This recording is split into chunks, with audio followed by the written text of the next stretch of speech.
We don't have to worry about predators like our ancestors did.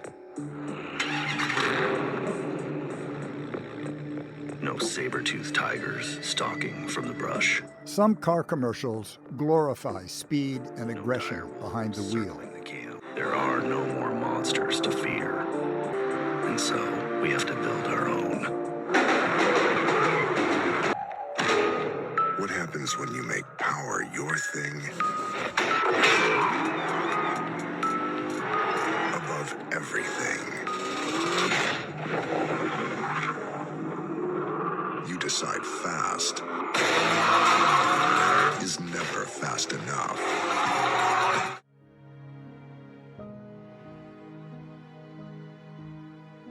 This was plenty fast, and it was not a commercial.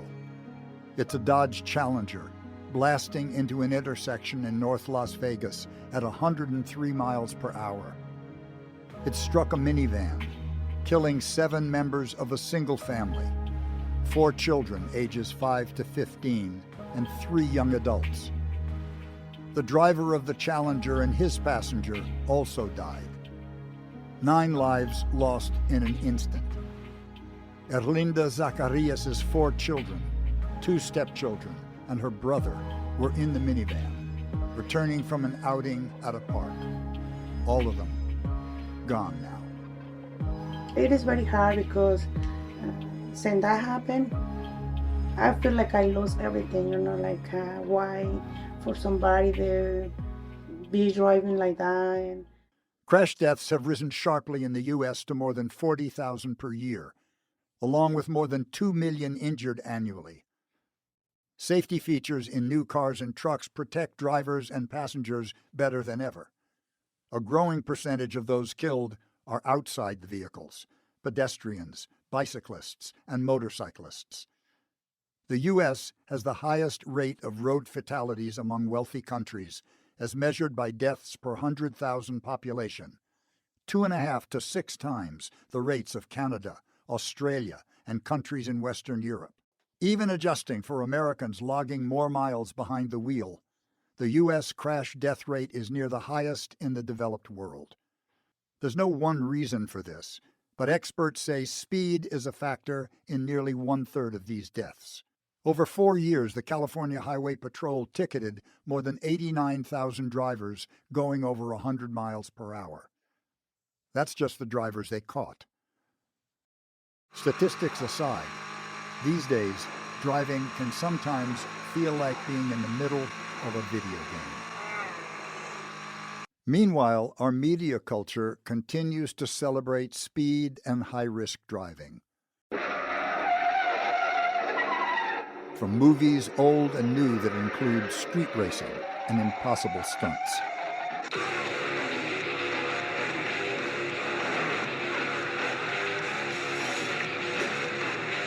to social media and YouTube.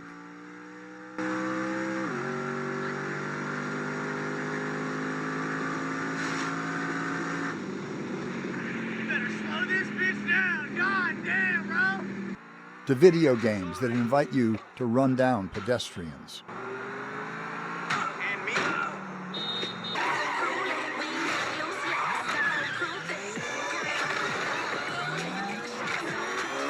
There are also car commercials that feature the kind of aggressive, high-risk driving that kills people and tears families apart.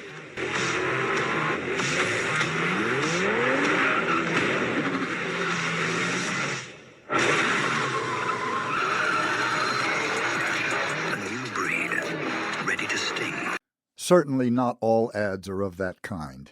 Many emphasize luxury, dependability, or safety features.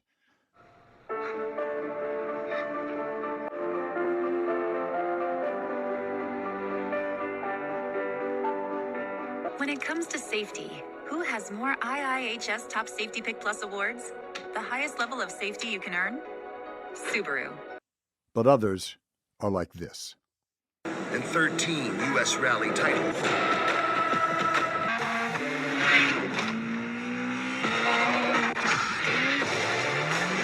Look, there's a pattern across these ads, and the pattern is about recklessness. It's about inciting violence on our road. It's about the entitlement of drivers, and it's about putting everybody's safety last except for the person who's behind the wheel. You often see disclaimers in such commercials. In tiny, fleeting type, they say, "Don't do the things that we just showed you." Here, a Lexus driver is adjusting the touchscreen while the vehicle is in motion. The disclaimer says, "Do not drive distracted. Always use safe driving practices." If you couldn't read that, it's okay. You weren't really meant to. Here, we're racing an airplane. Finally, reason to wear those aviator sunglasses you've had in the glove compartment all this time. Here we're racing a speedboat. Even Prius, the soul of gas-sipping practicality, wants you to know it can burn rubber too.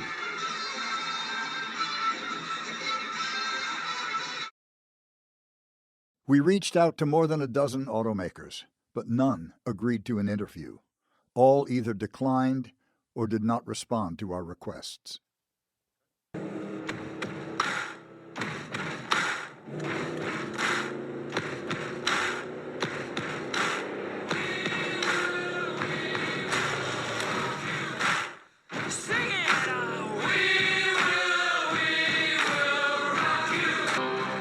GMC Sierra with hands-free driving. They're so happy that they have been freed from this horrible constriction they've had their whole lives of having to, watch their surroundings while they drive. They're advertising these vehicles as a lot more capable than they are. You shouldn't be driving down the road in your Denali partying to Queen. One of the pillars of modern psychology is social learning theory. The idea that people learn from seeing what others do and from observing the results. When the behavior is exciting or appealing and it doesn't seem to bring negative consequences, we might want to imitate it. When it comes to high-risk driving in popular media, young males who tend to take more risks and suffer the highest rate of crash deaths are the group most likely to be influenced. Why, for the love of God, build a sedan that goes 200 miles per hour.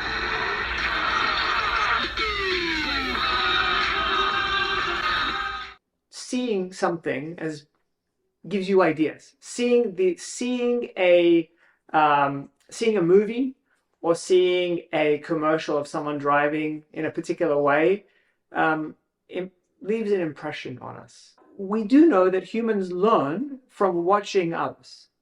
And there's, a whole kind of wealth of research and theory that shows that seeing something allows you to learn from it. We observe other people that we would term models and their behaviors. And there are certain aspects about that can actually influence whether or not a person imitates that behavior in the future. So this absence of depiction of negative consequences as a result of the behavior, increases the likelihood that people may want to model that behavior. When we look at some of these movies, we can see acts of risky driving and aggressive driving. We see cars rolling down hillsides and people getting out and walking away. A good example of how movies influence behavior, was the release of Disney's movie, The Program. In that movie, one of the scenes was a group of inebriated football players who lay on the streets along the street lines and cars whipping past them. And of course, no one was injured in that scene. But shortly after the release of that movie, there were two separate attempts to mimic that exact behavior. And in both instances, these individuals were killed on the streets. Disney then pulled the movie and then removed that scene. So what's predominantly shown, in some of these commercials are the risky behaviors. And so we don't see evidence of negative consequences. We don't see someone being pulled over and getting a ticket. We don't see the dangers associated with an increased risk of collision with high speed, making it look cool to be racing and doing donuts. And again, no negative consequences. There's going to be a certain subset of people who are going to find that appealing and attractive.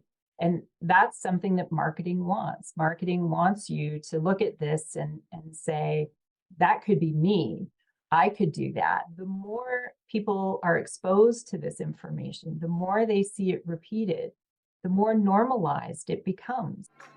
If there's any doubt that people sometimes imitate what they see, consider street racing and the explosive increase of street takeovers or sideshows that have plagued Los Angeles and the Bay Area, Houston, Chicago, and many other urban areas. Participants blockade intersections so that drivers can perform wild stunts, while spectators egg them on and record the action on their phones to post on social media. The takeovers shut down city streets and keep neighbors awake at night. Sometimes they erupt in fights and shootings, or spectators getting hurt or killed when cars go out of control.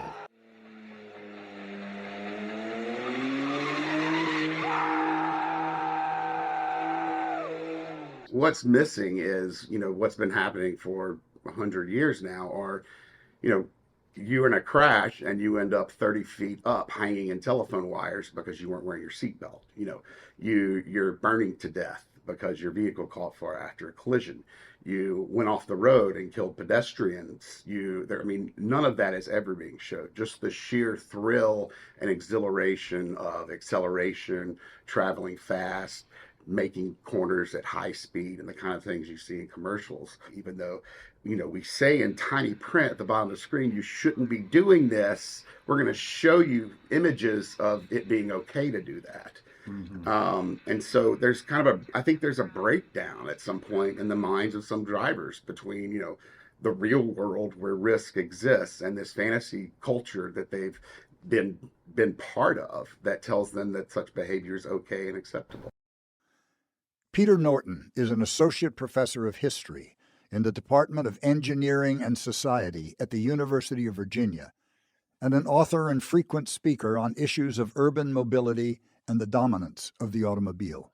The commercial is telling people, this is why you should buy this car.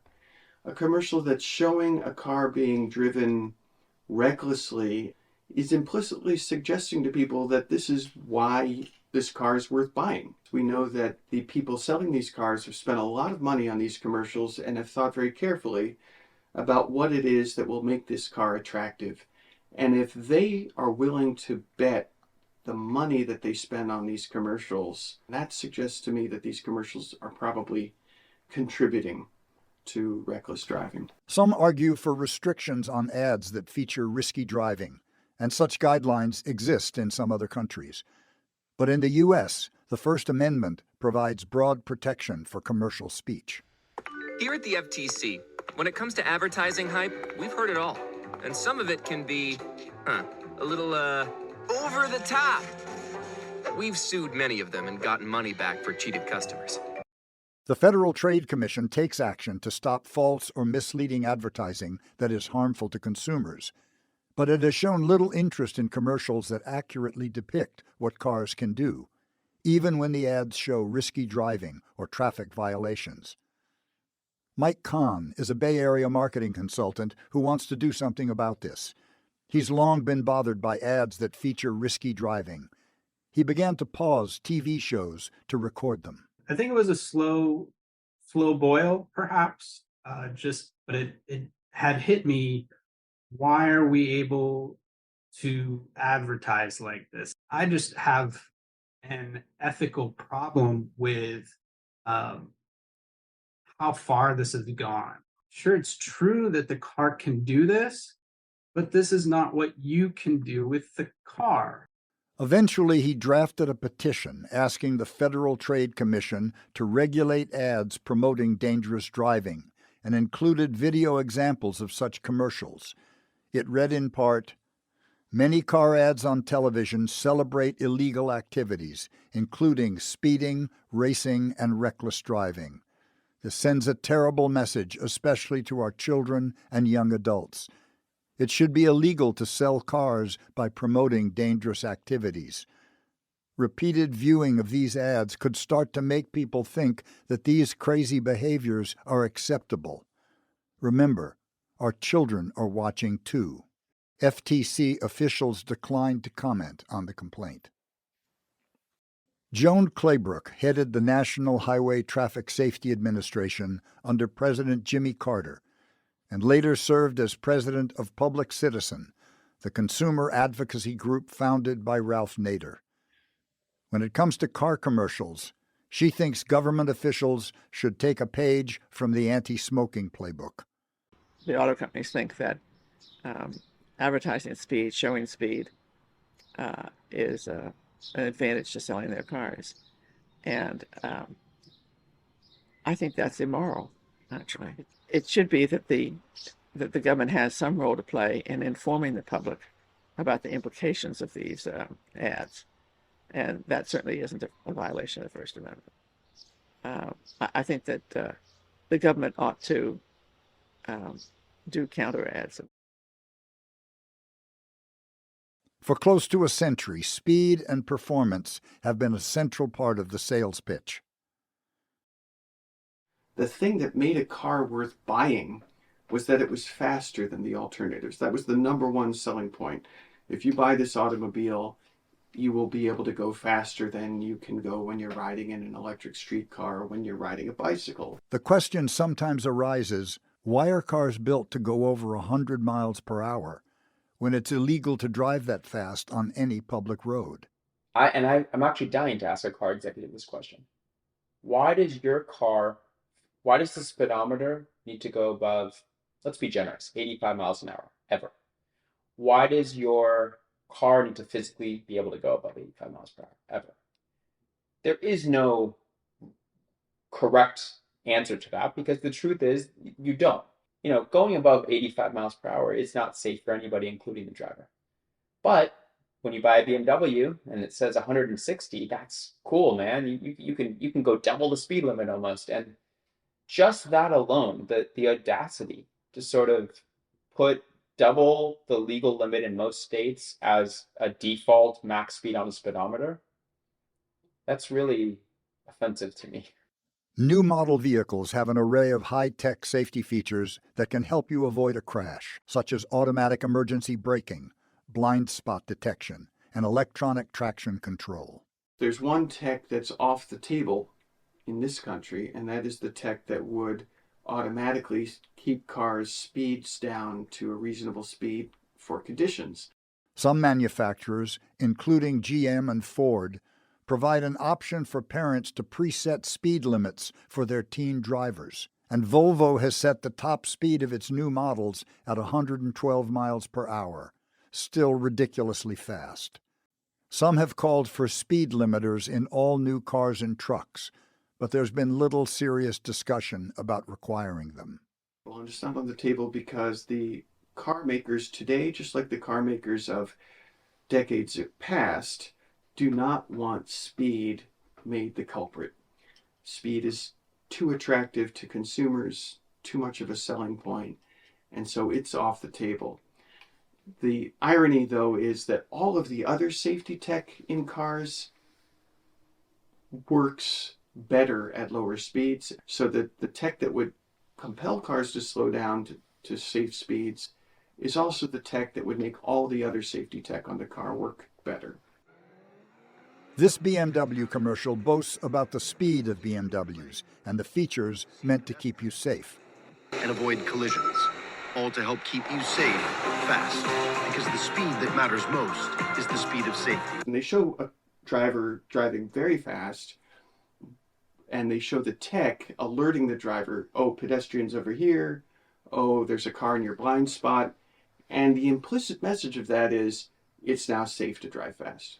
I think that's an incredibly dangerous message because, of course, the faster you go, the less the tech can do for you. Back in the 1970s, when Jimmy Carter was president and Joan Claybrook was running the National Highway Traffic Safety Administration, she pushed through a regulation requiring speedometers to show a top speed of 85 miles per hour. Of course, cars could go faster, but the idea was that drivers would be less likely to try if the speedometer did not go above 85. But I think that when it says 150 or 160, that encourages particularly young people to test it out. And they do to their detriment and to the detriment of other people on the highway. So, and it also suggests that it's legal. If it's in the car and it can be registered, it shows that you can go that fast, then you presume that it's legal, but it's not, of course. When President Reagan took office, pursuing an anti-regulatory agenda, Claybrook was replaced, and the speedometer rule was quickly rescinded. The auto industries hated it, and they wanted it out of there, which only indicates that they like to advertise speed and push speed. Far more Americans have died in road crashes than in all the country's wars combined. Considering the enormity of the trauma and death, the public response has been muted. You cannot talk to one family in America who has not been touched by traffic violence, whether it was somebody in their family, whether they were in a traffic crash themselves, or whether they knew somebody who was killed or injured. And this is an epidemic across America. You know, in America, I think we've undervalued in many ways the safety of innocent lives on the road. You know, people who are speeding and carrying out their dreams of being macho or fast or whatever they're doing impact the rest of us. And it's kind of a uniquely American selfishness, I think, that may be driving some of this. Crash deaths are kind of like a tap that's always dripping and easy to ignore. If you've got a faucet that's leaking, you just get used to the sound. Unfortunately, crash deaths are the same way. They happen in singles, sometimes doubles and triples and more. Those are terribly catastrophic, but every single life that's taken on the road is one drop, which then swells to, 42,000 lives lost last year, roughly, right? But if someone was to tell you last year, 42,000 lives were lost on the roads, it's a staggering number. But we don't think about it in those terms because a cyclist was killed, a passenger was ejected for not wearing a seatbelt, one person was killed late at night because their car ran off the road. In many cases, we never even hear about them. Even our media doesn't report them unless there's something particularly horrific about the circumstances. I will say, some people are trying very hard to raise our awareness that the road system is dangerous and that we need to remember it's dangerous by erecting these kind of makeshift memorials of people who have died. Someone has stopped to put a cross, to lay some flowers, to sometimes put a picture of someone for the benefit of everyone else, to know that this particular stretch of road you're driving on or this intersection was a scene of the worst possible thing that could have happened. If you'll humor me, I'll tell you one personal experience I had with this that made me really think about deaths on the road and how an entire system works to kind of erase any evidence of deaths on the road. It was around November of 2018, and that night I was invited to do a ride along with the chief of the local emergency service in Maryland, in Bethesda. And it so happened that night, very tragically, a young man who was riding a bicycle was struck as he crossed an 8-lane arterial road. There was a long stretch of road where there was no crosswalk, so they would just kind of take their life into their own hand and try and cross mid-block. He was hit at very high speed on his bicycle by a sports car. And what was at the scene when we arrived was the smashed windshield of the vehicle, his bicycle like literally dozens of meters away, and a bag with his body in it. And all over the road was blood. Just horrific. And the very last thing that happened before the road was reopened was that the fire engines came forward and they turned on their hoses and they washed away all of the blood. It was like a wipe down of a crime scene. And all evidence that a death had occurred, a young life was taken, was completely erased in that moment. The lights were shining, the streets were clean, and the cars were moving freely, as if nothing had happened.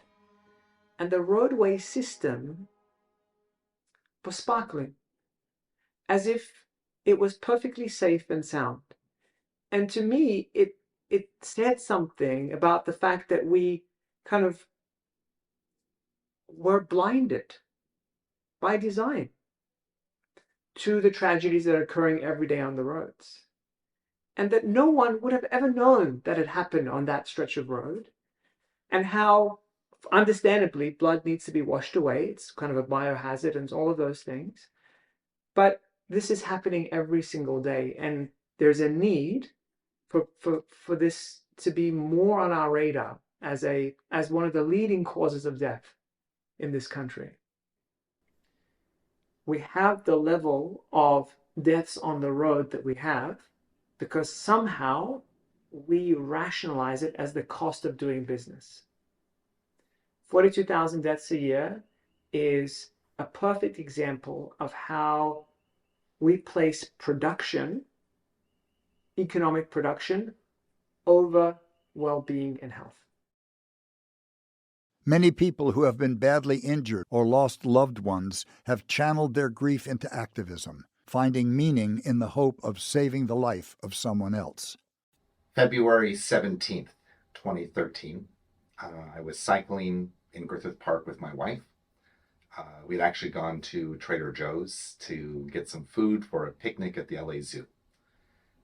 Individual in a light-colored minivan decided to cross over the double yellow and impacted me.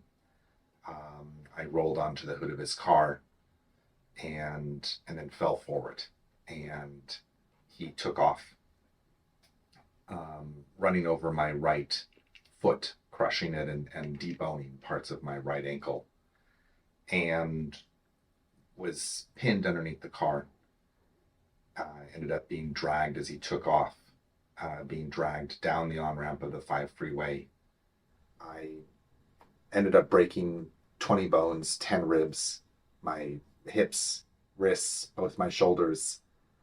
I managed to pop myself free from underneath the car and was left in traffic lanes on the 5 freeway, nearly a quarter of a mile away from where I started, from where I was hit by this individual. And he never stopped and was never caught. Kevitt lost his right leg and spent months in the hospital enduring 11 surgeries. He learned that hit-and-run crashes were at epidemic levels in Los Angeles. It's like, okay, how do I take what happened to me and turn it into something good? How do I take the fact that I lost a leg, I nearly lost my life? How do I walk away from this and know that I've saved at least one other person's life?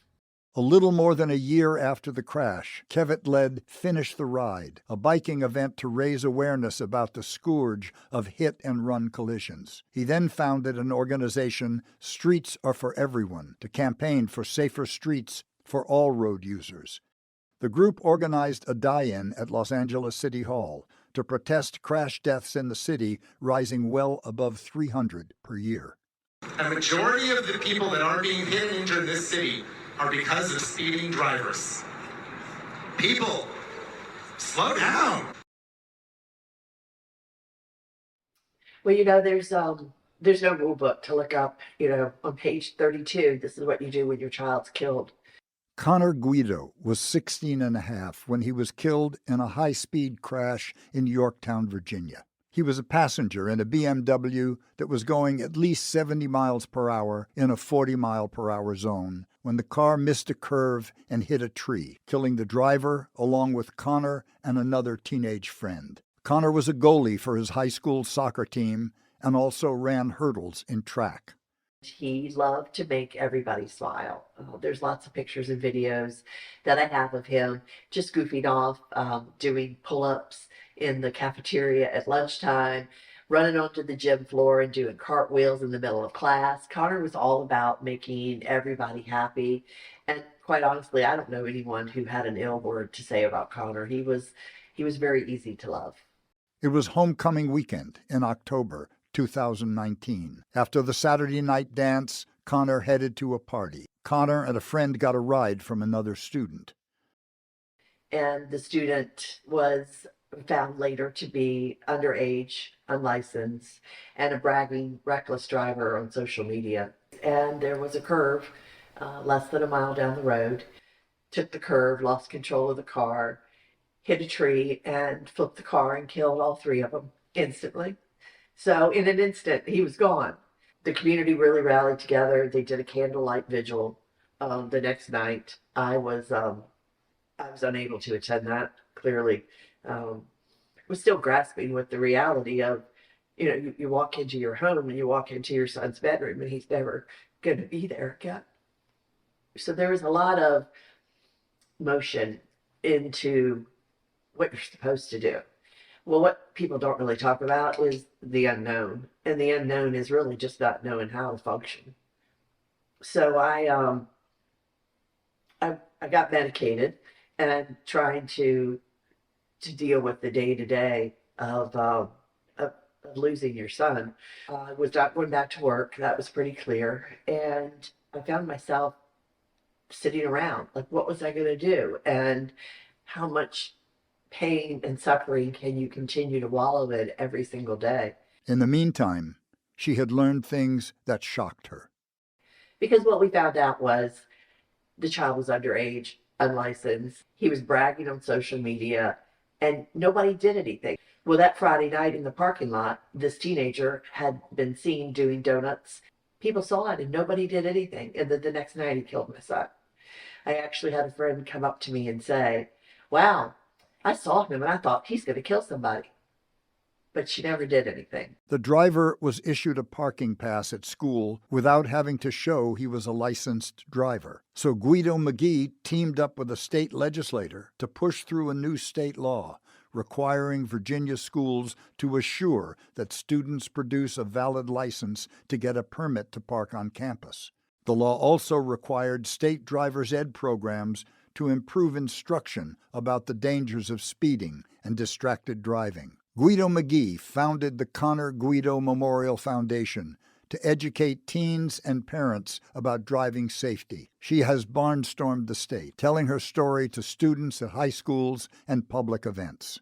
And it's overwhelmingly received this so well. They run down when I'm through speaking and hug me. I really felt like I haven't had COVID yet, but I might after this, because so many kids were touching me, and they'd come up and say, "Can I give you a hug?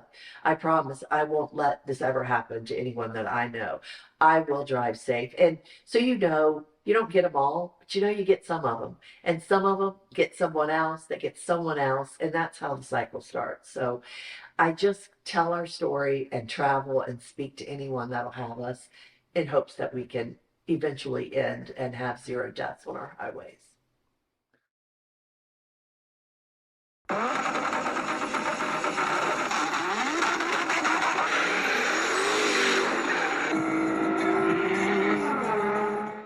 Valentina D'Alessandro was 16, a high school student in Torrance, California, a Los Angeles suburb. She dreamed of becoming a fashion designer and was looking forward to a trip to New York with her school's fashion club. On December 7th, 2013, she was going to a sleepover at a friend's house after a party. The boy that was a week shy of 18 was the one taking 3 girls home. As he's taking them home, he is a coworker passing by. They look at each other, they get side by side, and they challenge each other to a race. He was going over 80 miles an hour. He didn't think at 1 o'clock in the morning that anybody would really be around. There was a lady coming back from work. He tried to, pass the yellow light. Unfortunately, it did turn red. He didn't have time to stop. Crashed against an SUV, then against the fence. And the only person that was killed was my daughter. And I didn't know what had killed her for a long time until I read the police report. When I finally read the police report, I thought, like, what did I do wrong as a mom? What did she do wrong as a teenager? Well, she went to a party and then a sleepover. And I said to myself, if he didn't race, my daughter would be alive. So a street race is what killed my daughter. It was that decision that he took at that moment to race. So within 5 months, one of her girlfriends asked me if I could speak at her school. And I spoke about street racing to over 1,000 kids. I was smiling that day when I left for the first time. And I said, I just found a way of keeping her with me forever. And they're very bittersweet. Next school asked me to speak. I had a PowerPoint. Next school asked me to speak. I had a logo and I had a name. And it just kept rolling. Street Racing Kills works to educate young people about the dangers of illegal street racing and reckless driving. It runs a diversion program for drivers arrested for racing or involvement in street takeovers. A lot of people, unless they are affected by a crash, they don't know. You know, if you're not Directly affected by affected, it, you mean? if you're not directly affected by it, or pass by those memorials. Do you know the pain that is behind each memorial in the street? If you haven't been affected, sometimes you don't think about it. There's someone that lost someone. There's not just a mother that lost. There's a brother that lost a sister. There's an uncle that lost a niece. There's someone that lost someone. And at the end, it's a heartbreak all over the place. There's someone that's going to go to jail. And their family are going to cry when that person goes to jail. This other person just lost their loved one. There's one difference. They can see their loved one again. We have to wait until we die to be with our loved ones in heaven.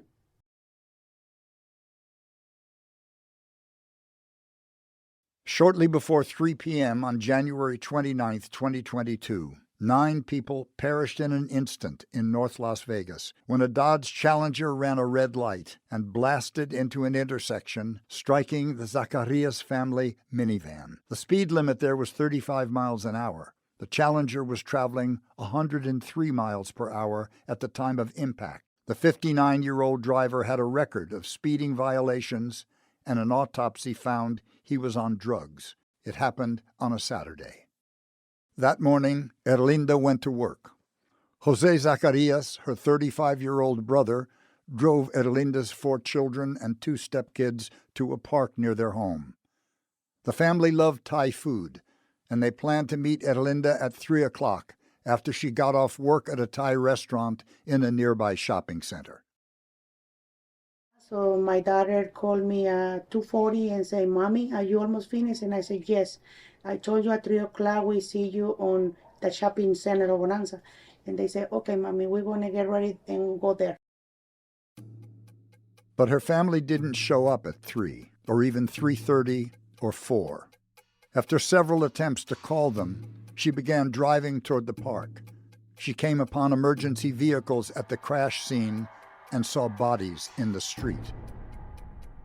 It was a tragedy notable for the coincidence of place and time that put the family minivan in the path of an unguided missile. Had the minivan reached the intersection a couple of seconds earlier or a couple of seconds later, the Challenger would have missed it. Well, Fernando, he was the baby of the house. This is Fernando. He was 5 years old.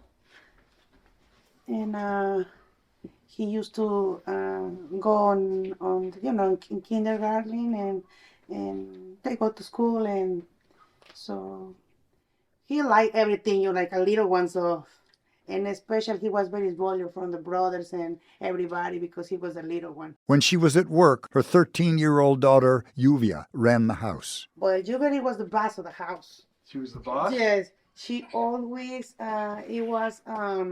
bossing to everybody because she was the only one at home. And whatever she say, even if they want to go somewhere, she would say, no, we want to go this place.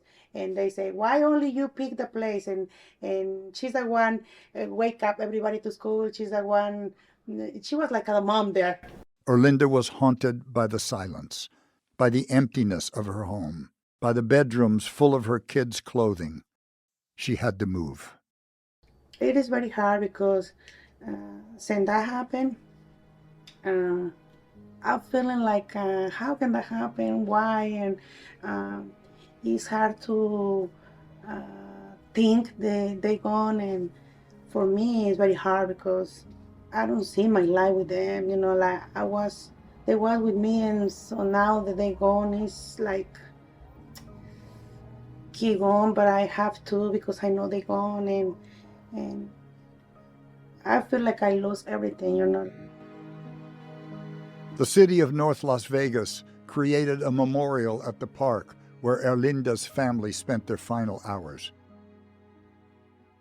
This is a memorial tree that they put in here for my kids. So to the last place that it was played, they have the accident, they was here. So that's why they put this tree here for them. So the part that they like. My name is Tiffany Rosetta May Noel. Tiffany May Noel was behind the wheel in the next lane over when the Challenger plowed into the Zacarias minivan and pushed it into her Ford Fusion. She survived the crash, but has struggled to recover from painful injuries to her legs, hips, and spine. On the day of the crash, Tiffany saw a pair of side tables advertised for sale on social media. She thought, perfect for my office, and was on her way to buy them when things took a catastrophic turn.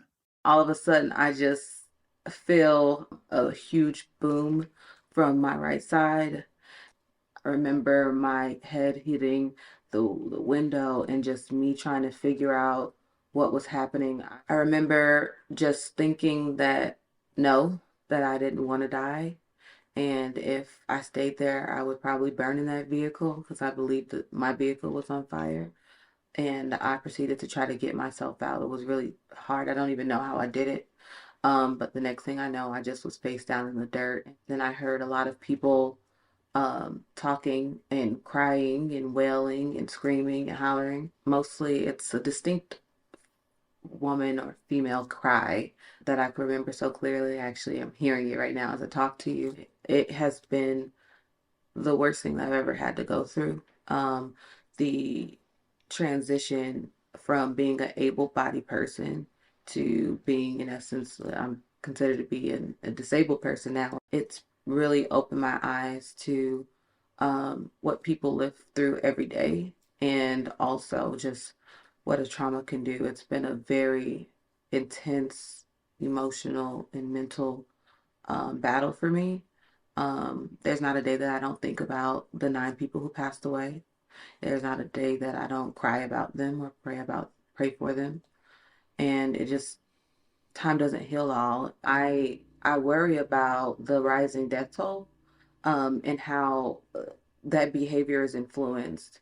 Um, Media people and marketing people understand the psyche of people. That's how they get them to buy products. I think it's like almost a no-brainer. Of course it's influential. That's the purpose of it. It's supposed to influence you to do something. You want to buy a fast car because it's fast.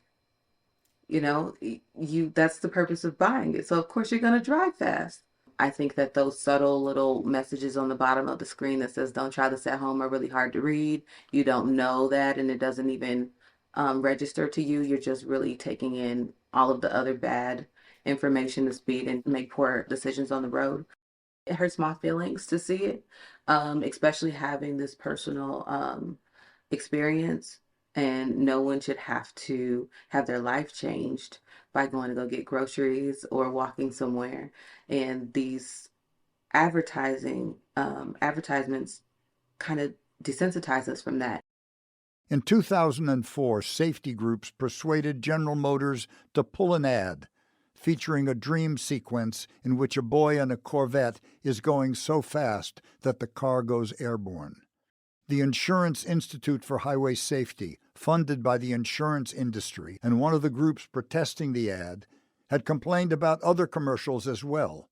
In 2002, the head of the Insurance Institute wrote to the president of American Honda Motor Company about what he described as an especially egregious ad for the Acura RSX.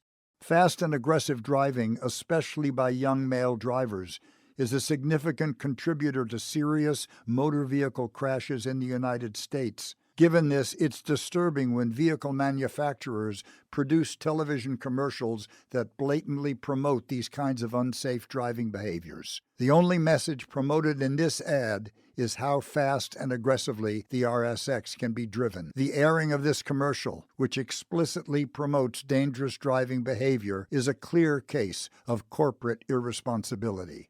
It's unclear how Honda responded, but based on recent Acura commercials, it appears the complaint had no lasting effect. Acura also has enlisted young women as paid influencers to showcase the stunts its cars can do. You got this.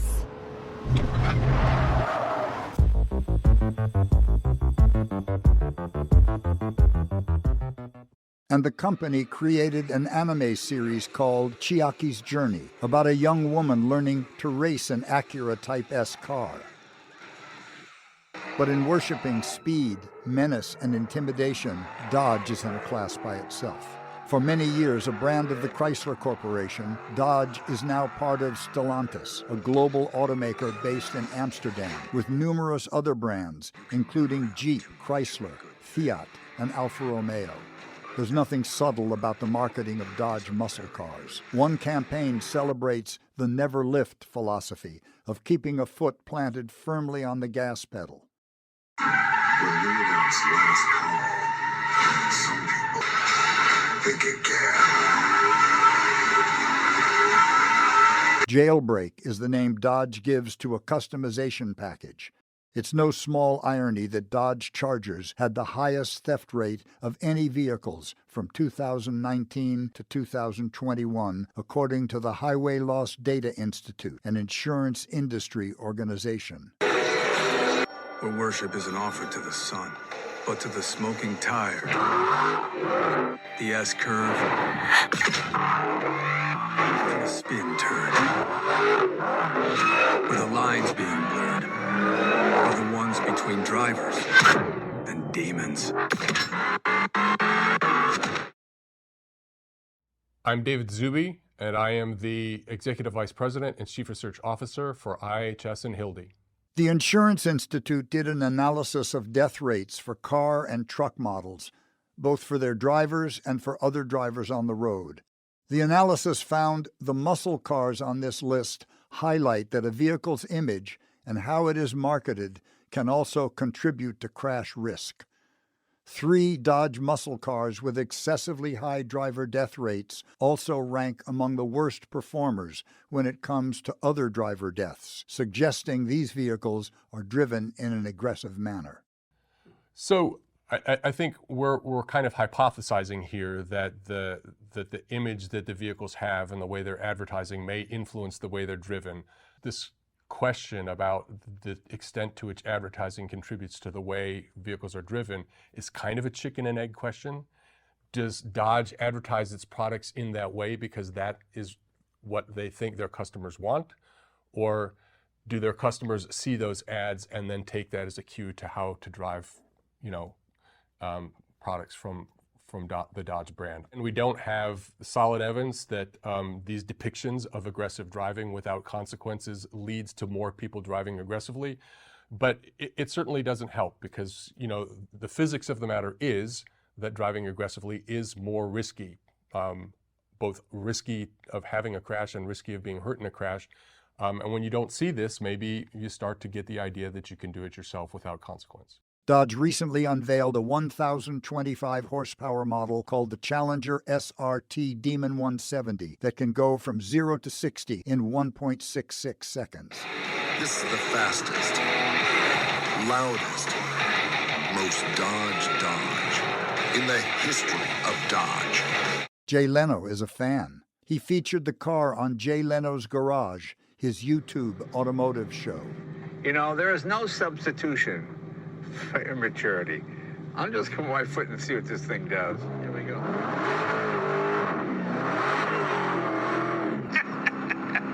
Wow.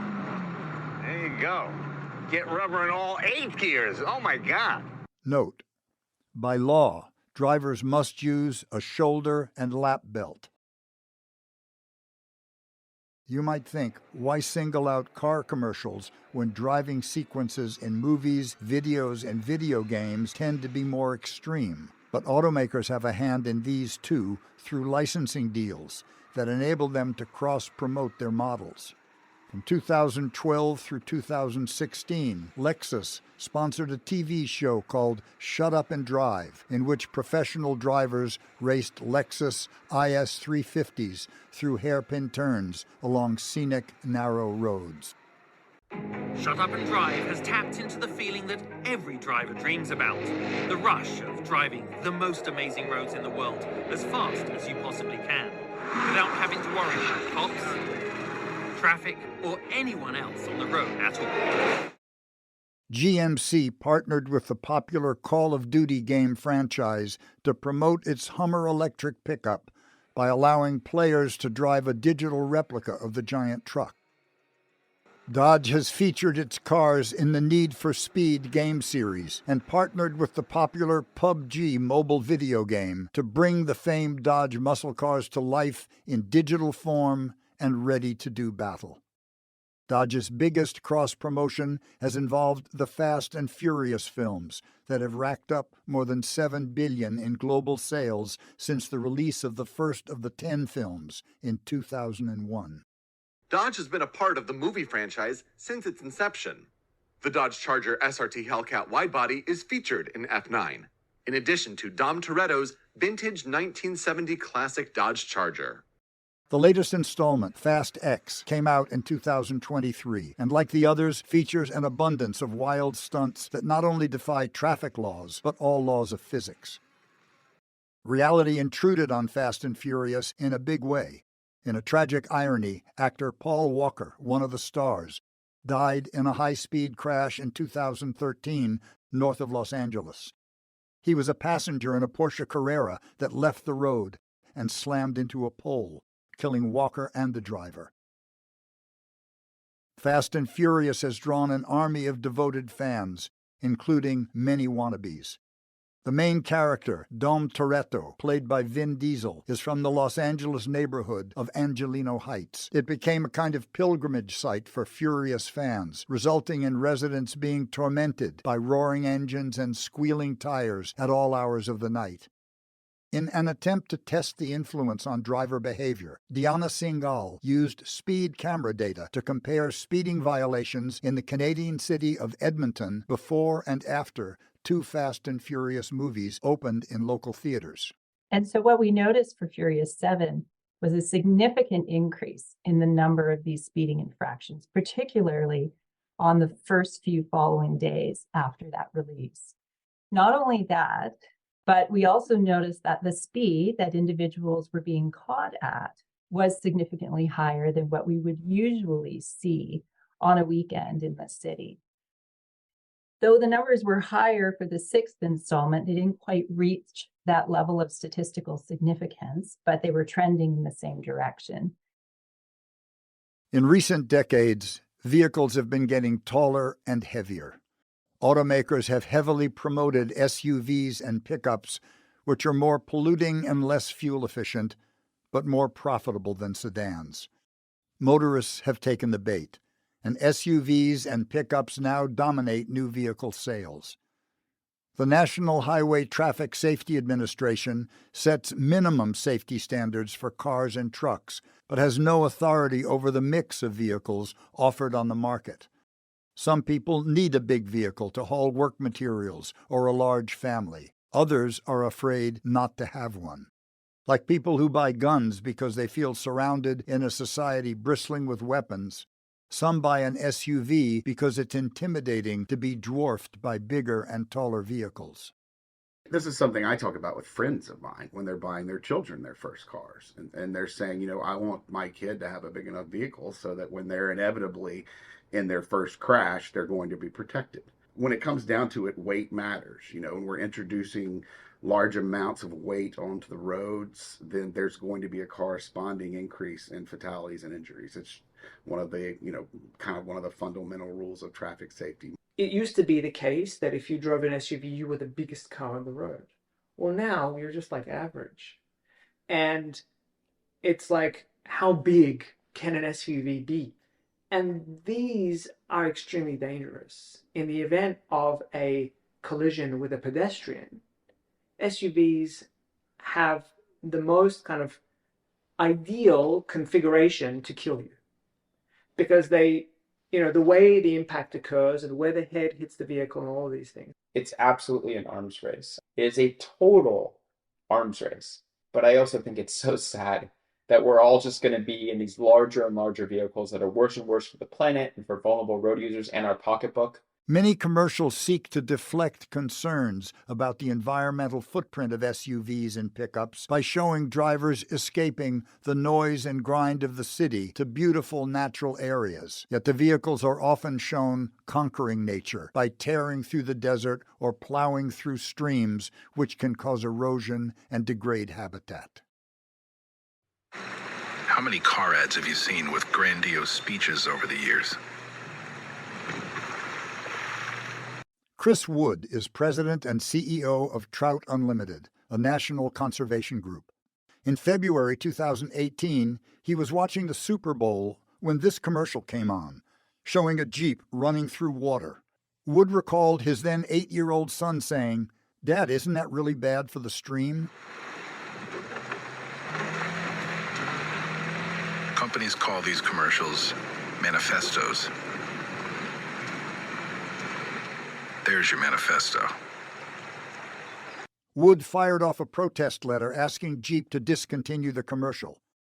The letter said, "Why would my son, 7 or 8 years from getting his driver's license, know that driving right up the middle of a waterway is harmful to fish, riparian wildlife, and clean water, but Jeep would not?"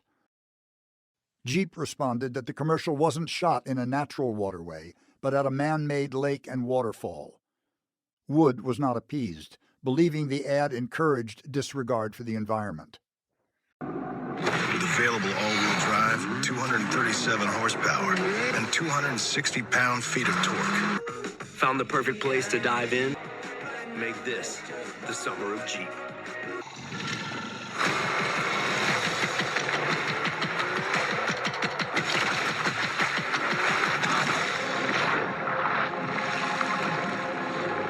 If you're driven by an adventurous heart, you're in luck. Outreach. That's why Honda engineers chapotear en el agua. La diversión no tiene fin. He later complained to Toyota, Ford, and Nissan about print ads and commercials that showed their vehicles crossing waterways. "I do think it has an effect," Wood said, because people are in fact influenced by what they see. And once you've kind of committed to a pathway of wanting to sell larger, heavier vehicles to increase profit margins, you have to come up with a marketing campaign that takes advantage of some of the theoretical benefits of that kind of vehicle. Because generally driving a big SUV in an urban environment or a suburban environment presents a lot of hassles. It's harder to find a parking space. It is harder to maneuver, in traffic congestion. But you could try to sell it to someone as helping them cross through a river stream, even if that's profoundly antisocial type behavior. I wouldn't want to be a turtle in a stream when an SUV is crashing through. The Center for Biological Diversity and Green Latinos are environmental groups that push for tougher vehicle emission standards with the goal of improving air quality and fighting climate change. The Toyota Tundra, the GMC Sierra. Automakers love to name their vehicles after some of our most iconic places, but in real life, they are destroying the land, poisoning our air, polluting our planet, and driving the climate crisis that endangers us all. Companies try to associate their products with something that everybody loves. One of the things that has always appalled me is that so often the auto companies choose the names of beautiful places and name their gas-guzzling behemoths after the Denali Range or the Acadia National Park or the Tundra or the Sierra. So I think it's hypocritical and outrageous that the auto companies sell their vehicles based on the name of a place that their pollution then damages or destroys. The auto industry is doing something that is very good for the environment, ramping up production of electric vehicles. a crucial step in achieving healthier air and cutting carbon emissions that warm the planet. But because electrification will greatly increase the weight of already big and heavy vehicles, the public safety implications are sobering. And I want to take a second and mention that I am concerned about the increased risk of severe injury and death for all road users from heavier curb weights and increasing size, power, and performance of vehicles on our roads, including electric vehicles. A GMC Hummer EV weighs over 9,000 pounds, up from 6,000 pounds. The battery pack alone weighs over 2,900 pounds, actually 2,923 pounds, which is just 10 pounds shy of an entire Honda Civic. The Ford F-150 Lightning is between 2,000 and 3,000 pounds heavier than the non-electric version. That has a significant impact on safety for all road users. So anyone who's driven a internal combustion engine car and an electric vehicle will remark on how much quicker an EV is, because the way the energy is transferred to the drivetrain makes it a far faster kind of transfer of energy. If an electric vehicle hits a pedestrian, it's a heavier vehicle and potentially moving faster, then the human body only has a certain threshold of forces that it can tolerate before it breaks. Similarly, a crash between a very heavy object and a lighter object, say a standard internal combustion vehicle, will fare worse for the other occupants and so on.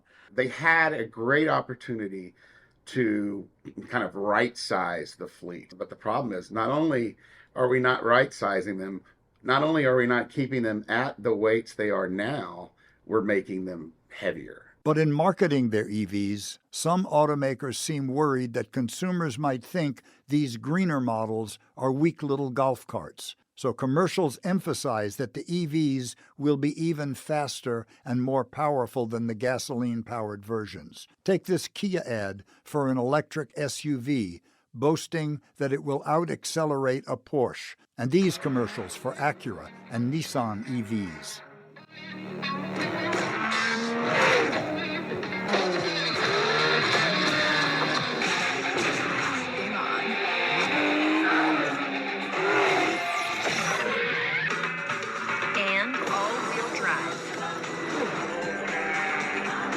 It's beautiful. It's a beast. President Biden's praise for the Hummer EV raised some eyebrows.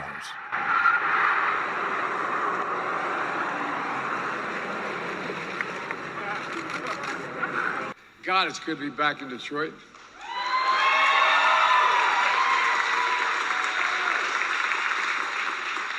And that Hummer's one hell of a vehicle, man. As has GMC's promotion of a Hummer feature called Watts to Freedom, which amusingly abbreviates to WTF.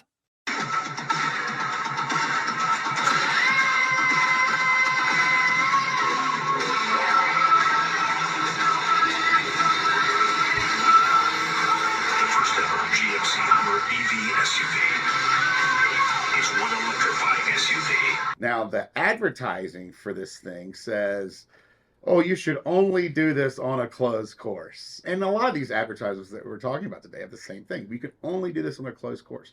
How many people go to closed courses to try this out?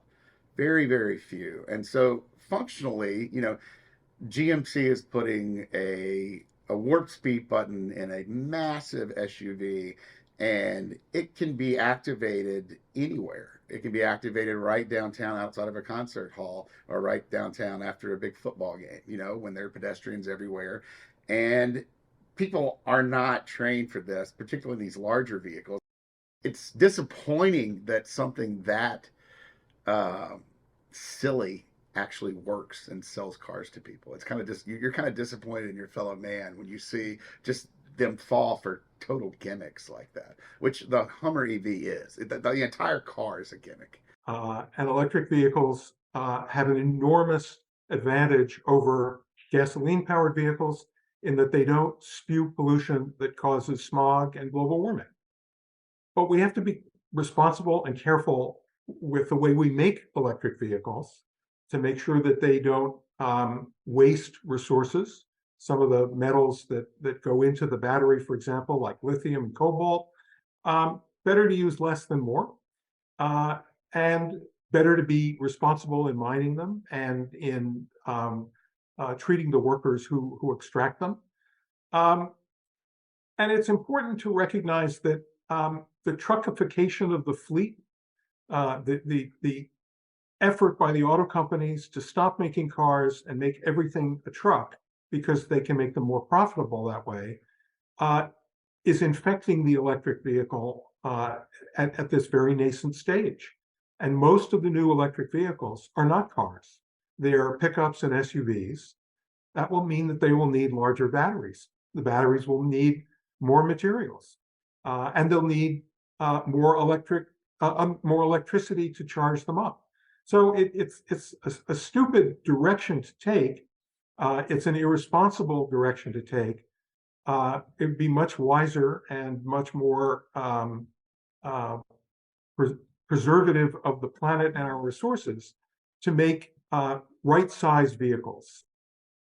When Dodge announced it would launch electric versions of its gas-powered muscle cars, Motor Trend magazine reported that Dodge's then CEO, Tim Kuniskis, received death threats. Kuniskis retired in 2024. Although electric vehicles are very quiet, Dodge sought to reassure fans that its EV models will be carefully engineered to preserve their intimidating snarl, and that they'd be even more powerful.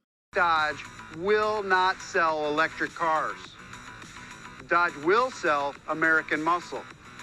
So if a Charger can make a Charger quicker, we're in. Better, faster Dodges. Dodge will launch the world's first full battery electric muscle car. To tear up the streets, not the planet. Surely you jest. Dodge? You mean the people who devised the legendary 426 Hemi and sunk it into a sublime missile? Makers of the 840 horsepower wheel-standing Demon? Why on God's green earth would Dodge ever build an electric car?